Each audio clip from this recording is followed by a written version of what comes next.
এখানে 3টে পার্ট নিয়ে হচ্ছে। এখানে আছে 107, 108, 109 3টে পার্টের এখানে হচ্ছে। এখানে মানুষ দেখতেই পাচ্ছ যে কত মানুষের এখানে ঢল নেমেছে। উপকৃত তো অবশ্যই হচ্ছে, মানুষরা তাদের মনের কথা এখানে তুলে ধরতে পারছে এবং তার সাথে সাথে হচ্ছে তোমার দুয়ারে সরকারে যারা দেখছো বয়স্ক মানুষরা আসছে তাদের বয়স্ক ভাতা করতে, কিছু মানুষ এসছে খাদ্যসাথী রেশন কার্ড যেটা আমাদের, সেই রেশন কার্ডের জন্য আসছে এবং সবথেকে যেটা বড় সেটা হচ্ছে আমাদের যে 5 লক্ষ টাকার যেটা বিমা আমাদের তোমার যেটা আমরা দিই। আমাদের তো স্বাস্থ্যসাথী আছে, খাদ্যসাথী আছে, সেই স্বাস্থ্যসাথীর দেখেছো কত মানুষ এসছে যারা বেনিফিট পেয়েছে এবং আশেপাশের যারা পায়নি, যারা বোঝেনি এখনও অবধি। কেন এখানে আমার ওয়ার্ডটা হচ্ছে সমস্ত ভাষাভাষীর মানুষ এখানে বসবাস করে, তাই আজকে তারা এসছে সেই স্বাস্থ্যসাথীর উপকৃত হওয়ার জন্য, স্বাস্থ্যসাথীর কার্ড ভরতে এসছে।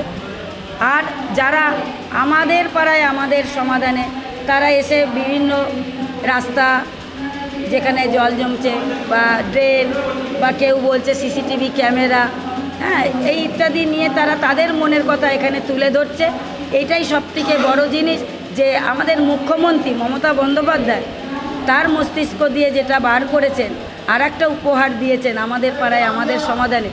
সেখানে এত মানুষ উপকৃত হচ্ছে, এত মানুষ এসে তাদের মনের কথা বলতে পারছে, তুলে ধরতে পারছে এবং আগামী দিন এই বার্তাই তিনি সফল করবেন। দুর্গাপুজোর পরেই যে সমস্ত এখানে কমপ্লেন হচ্ছে সেগুলো কার্যকারিতা হবে।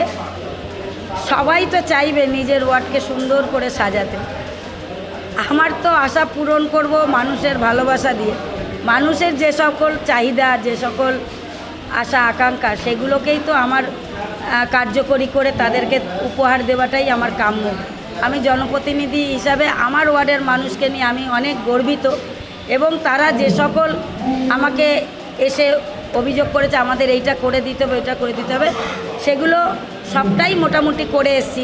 মানুষ তো 100-এ 100% দিতে পারে না, তাই আমিও এখন অবধি 100-এ 100 দিতে পারিনি, কিন্তু আশা রাখছি নিশ্চয়ই আগামী বছরে বা আগামী দিনগুলো যে আসছে তাতে তাদের মনের কামনাগুলো আমি পূরণ করতে পারবো। আমার সরকার আমার সাথে আছে, মানুষ আমার পাশে আছে। নিশ্চয়ই আমিও আশাবাদী তাদের মতন যে সকল কাজগুলো এখনও হয়নি। আমার তো মনে অনেক অনেক কিছুরই আশা আছে যে ওয়ার্ডটাকে আরও কীভাবে সুন্দর করে সাজালে আরও ভালো হবে। তো সেই সুন্দরায়নের জন্য এগিয়ে চলেছি।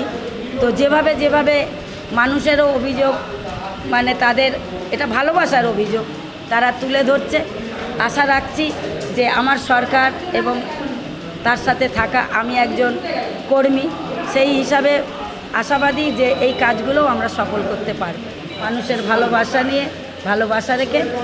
আর আপনাদের চ্যানেলকে অনেক অনেক ধন্যবাদ জানিয়ে আমি আমার বক্তব্য শেষ করছি। জয় হিন্দ, বন্দে মাতারাম, তৃণমূল কংগ্রেস জিন্দাবাদ, মামাটি মানুষ জিন্দাবাদ, জয় বাংলা।